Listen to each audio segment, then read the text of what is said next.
Bu videoda dünyanın en ilginç otel konsepti olan kapsül oteli deneyimleyip Wow, bu hali gerçekten uzay kapsülündeymiş gibi hissettiriyor. burada birkaç gün geçireceğim. Bakar mısınız? Gerçekten çok küçük, mezar gibi. Kapı kilitli ve dışarıdan açılmıyor. Sadece içeriden açılıyor. Aynı zamanda Endonezya'nın Medan şehrini gezeceğiz. Peki bu kaldığım kapsül otel rahat mı? Güvenli mi? Kapı kapandığı an direkt böyle panik atak basabilir. Ve bu şehirde neler göreceğim? YouTuber, yes. Say hi. Gelin bakalım bu macerada bizi ne sürprizler bekliyor. Şimdiden iyi seyirler dilerim.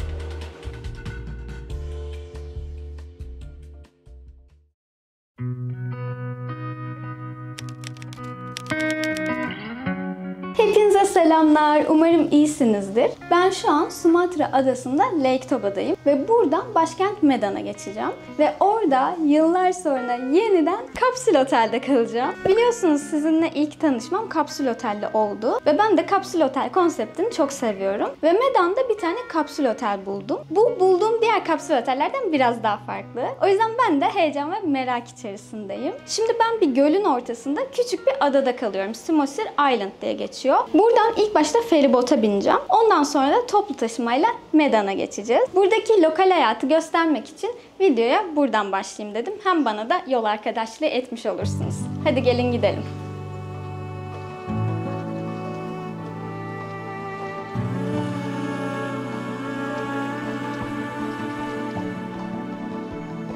Bu göl dünyanın en büyük volkanik krater göllerinden biri. Yaklaşık 74 bin yıl önce bir volkan patlaması sonucu oluşan bu çukur zamanla yağmur sularıyla dolmuş ve bu devasa göle dönüşmüş. Ben burada toplamda bir hafta kaldım ve gerçekten çok huzurluydu. Ama şimdi başka bir maceraya atılmanın zamanı. Thank you. Hello, how are you?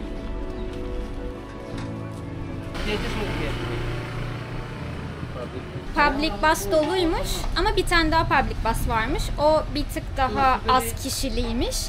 Şimdi abi onu arıyor. Ona bineceğim. Thank you. Berangkat nama Ami?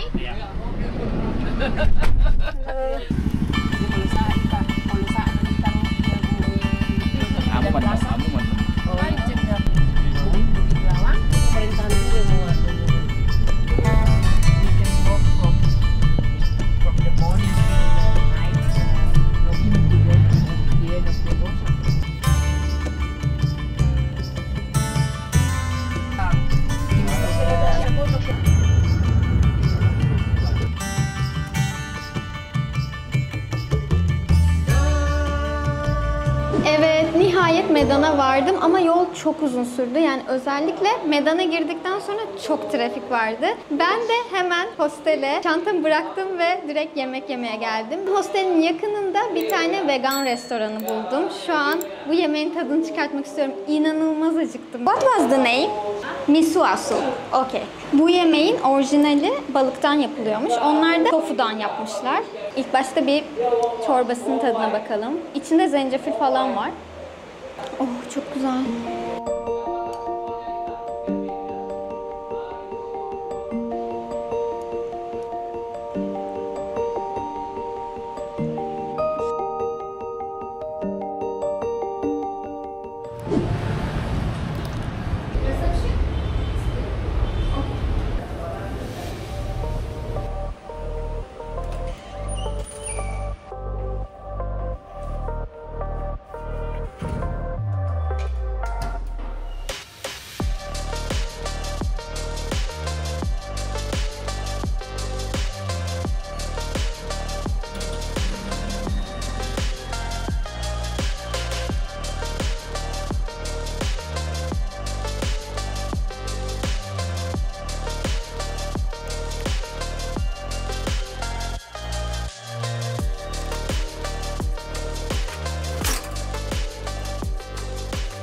Evet, nihayet kapsülüme vardım ve çok özlemişim kapsül oteli. Ya biliyorum ilginç bir özlem ama gerçekten çok mutlu oldum. Böyle içine girer girmez ve eski günler aklıma geldi. Bu arada kısık sesle konuşuyorum çünkü başkaları da kalıyor ve bu kapsüllerin olduğu bölümde sessiz olmak gerekiyor. Ama mikrofon olduğu için bence sesim net geliyordur. Şimdi size hemen kapsülümün içini göstereyim. Şimdi burası kapı.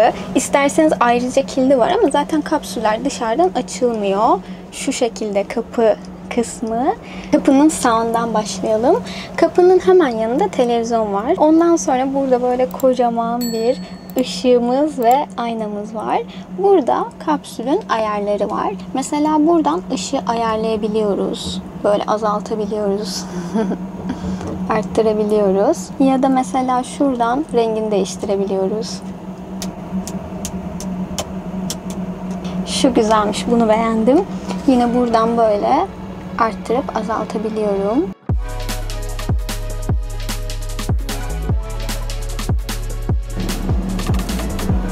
Wow! Bu hali gerçekten uzay kapsülündeymiş gibi hissettiriyor. Işık düğmesinin hemen yanında fan ayarı var. Buradan fanı ayarlayabiliyorsunuz. Bu arada şuralarda havalandırma var. Yani kapsülün içerisinde havasız kalmıyorsunuz. Bayağı da hava geliyor. Bu uyku modu. Buna basınca böyle oluyor. Çok güzel ya. Gerçekten geleceğe ışınlanmış gibi hissediyorum. Burada böyle okuma ışık ayarı var. Eğer bir şey okuyorsanız ya da çalışıyorsanız buradan ayarlayabiliyorsunuz. Bu ışığın hemen üstünde de kablolu şarj var. Ondan sonra buradan kapıyı açıyorsunuz. Bakın mesela.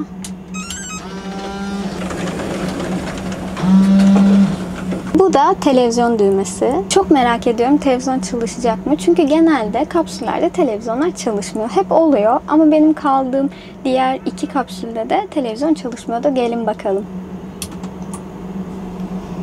Evet. Çalışıyor. Tam evet çalışmıyor diyecektim. Evet. Ne izlemek istersiniz? Endonezya kanallarından. Bu arada şöyle bir kumanda verdiler bana. Değişik bir televizyon. Neyse. Zaten hiç televizyon izlemiyorum. Şu şekilde kapatalım. Bu ayarların altında küçük bir kasa var. Ne işime yarayacaksa zaten kilit var. O yüzden hiç açmasını bile beceremiyorum. Burada böyle telefonunuzu koymak için, suyunuzu koymak için küçük bir alan yapmışlar. Burada yangın tüpümüz var. Burada muhteşem bir başlığımız var. Ne alaka ya bu? Gerçekten kapsülün içerisinde. Ondan sonra burada bir tane çalışma masamız var. Bu çok güzel. Size göstereyim hemen.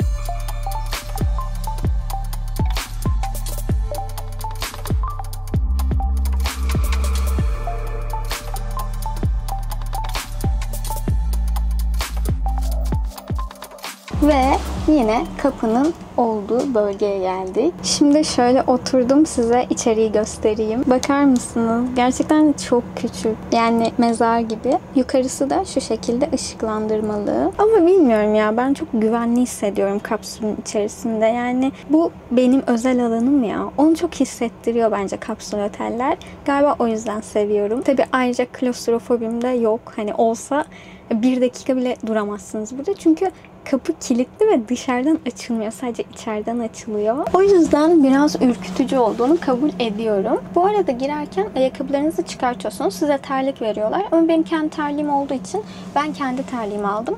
Bir de böyle bir poşet verdiler. Bunun içerisine su koymuşlar. Havlu vermişler. Japonya'da kimono bile veriyorlar böyle içeride giymeniz için. Gerçekten Japonların kapsül oteli çok güzel. Her şeyi çok güzel düşünmüşler. Ama şunu da söylemem gerekiyor. Ben bu kapsül otele sadece $6 veriyorum. Japonya'da sanırım 25 ile $30 arasındaydı. Şu an böyle $6 çok güzel bir hizmet almışım gibi hissediyorum ya. Gerçekten muhteşem.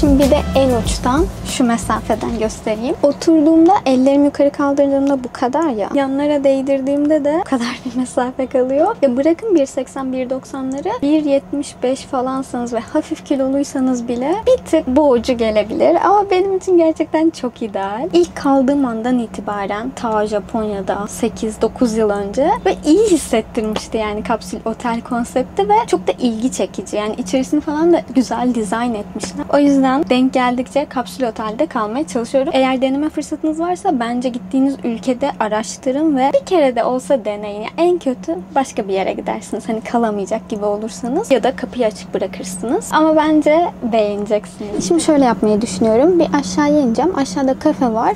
Orada biraz çalışmam gerekiyor. Ondan sonra duş alacağım. Hem size buranın içerisini de göstereyim. İşte tuvaletleri, kilitli dolapları, ortak alanı falan göstereyim. Bu işlerimi bitirdikten sonra hemen kapsülüme gelmek istiyorum.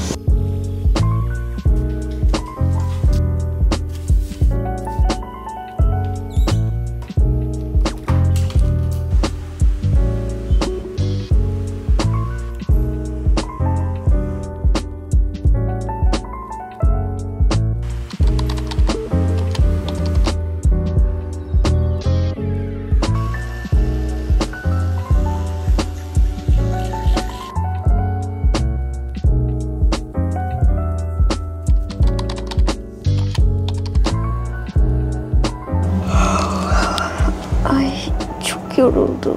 Sabah 8'den beri ayaktayım. Bu arada yarın da çok farklı yerler keşfedeceğiz. Yarın için de heyecanlıyım. Ama o sürpriz olsun. Şimdi ben biraz yatayım, dinleneyim ve sizlerle sabah görüşürüz. İyi geceler.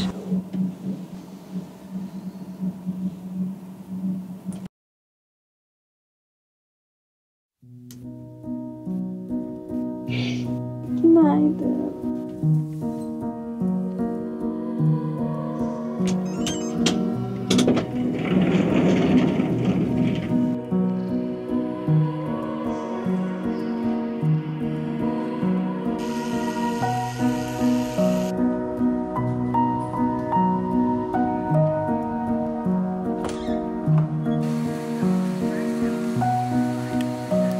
Kahvaltıda sebzeli pilav yiyorum. Endonezyalı oldum galiba. Çok lezzetli.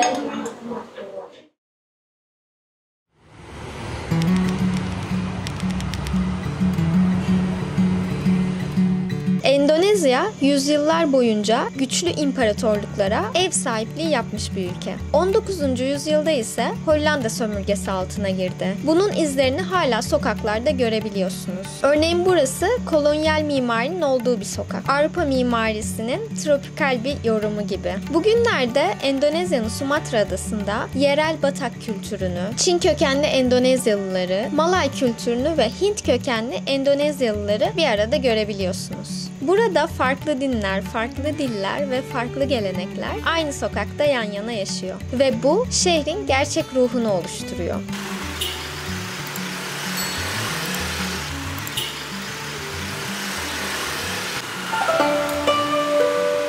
Hostelden 15 dakikalık yürüyüşle Medan'ın simgesi olan Chon Afia evini görmeye geldim. Uzun zamandır bir yapıdan bu kadar etkilenmemiştim. Kısaca bahsetmem gerekirse Chon Afia Çin kökenli bir iş adamı ama aynı zamanda bir hayırsever. Yalnızca kendi toplumu için değil, Malaylar, Hintliler ve yerli Batak halkı için çok fazla proje gerçekleştirmiş. O dönemde Medan'ın gelişiminde büyük rol oynamış ve hastaneler, okullar, tapınaklar yaptırmış.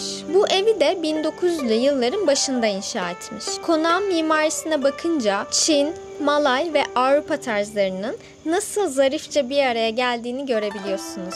Oymalı ahşap kapılar, Avrupa'yı sütunlar ve geleneksel Çin avluları. Özellikle bu avluya bayıldım. Her detay farklı bir kültürün izlerini taşıyor. Burayı gezerken şunu hissettim. Farklı kültürler bir arada yaşadığında ortaya gerçekten büyüleyici bir şey çıkıyor. Özellikle sanatta ve mimaride.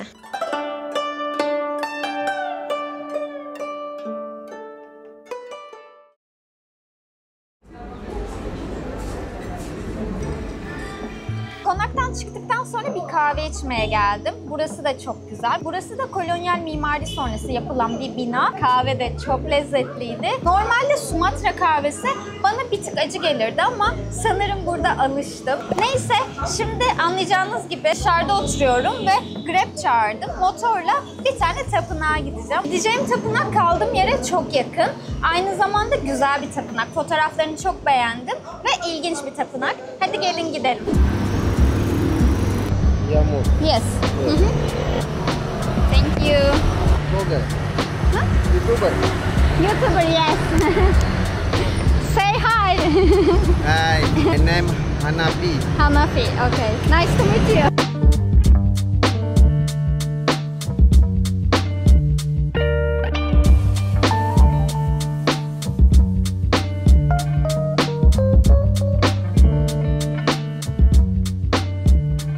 Grab şoförü çok komikti ya. YouTuber mısın dedi elimde kamerayı görünce. Evet dedim. Neyse ben video çektim. Ondan sonra kendi telefonunu açtı. Diyor ki şu an motorumda çok ünlü bir YouTuber var. Genel olarak Endonezyalılar, yani Sumatra bölgesinde herkes çok tatlı, çok arkadaş canlısı ve bence çok güvenli bir yer. Yani bir aydır burada geziyorum ve güvenlik açısından hiçbir sıkıntı yaşamadım. Şimdi değişik bir tapınağa geldim. Çin tapınağı burası. İçeri girelim bakalım nasılmış.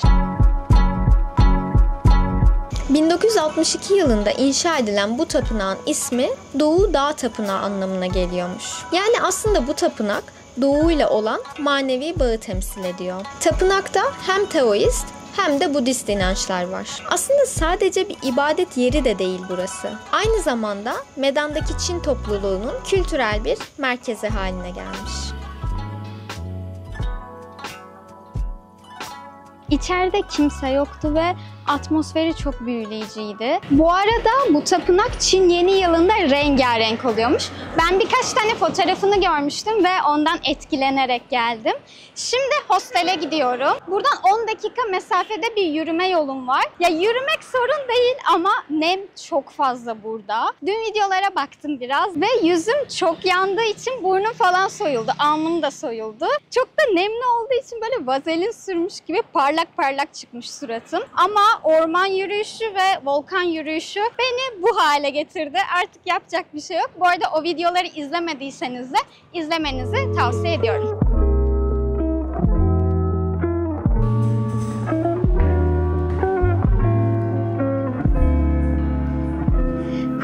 Uzun bir gün oldu. Aslında akşam için de başka planlarım vardı. Couchsurfing'den birisiyle tanışmıştım. Onunla akşam yemeği yiyecektik ve sokak yemeği caddesi var burada. Oraya gidecektik. Size de sokak yemeklerini gösterecektim. Ama akşam bir yağmur başladı. Ne o çıkabildi ne ben çıkabildim. Hemen şurada yemek yedim. Sonra da güvenli alanıma, kapsülüme geldim. Ya mesela şu an yanımda başka kapsüller var ya. Ben buraya girince, bu kapıyı kapatınca böyle izole oluyorum ya onlardan. O yüzden videonun başında da dediğim gibi bana çok güvende hissettiriyor. Aynı zamanda kapsül otel beni Japonya'ya götürüyor. Hem Japonların minimalist bir tasarım anlayışından ve kapsül fikrinin onlardan çıkmasından hem de ben hayatımda ilk defa Japonya'da kapsül otelde kalmıştım. O yüzden oradaki zamanlarıma götürüyor. Dünya turumun ilk zamanları, ne yapmak istediğini bilen ve bunun için mücadele eden bir kadına götürüyor beni ve burada kaldığım süre boyunca mental olarak oralardaydım. İyi hissettim. Sizlerle de paylaşmak istedim buradaki sürecimi. Ama sizin görüşünüzü merak ediyorum. Siz burada kalsanız benim gibi güvende mi hissederdiniz yoksa böyle bir basık mı gelirdi? Hani kalamaz mıydınız? Yorumlara bekliyorum. Bu arada ben 2 gün sonra bambaşka bir ülkeye gidiyorum. O yüzden bir sonraki video başka bir ülkeden gelecek. Ama söylemeyeyim, sürpriz olsun. Eğer tahmininiz varsa yorumlara yazabilirsiniz. Destekleriniz benim için çok değerli. O yüzden videoyu beğendiyseniz beğenip, yorum yapıp abone olabilirsiniz. Dilerseniz süper teşekkürle de beni destekleyebilirsiniz. Ben daha fazla konuşamıyorum çünkü şu an yan kapsüllerde uyuyanlar olabilir. Videoyu artık burada kapatıyorum. Kendinize çok iyi bakın. Bambaşka bir ülkede görüşmek üzere. Bay bay.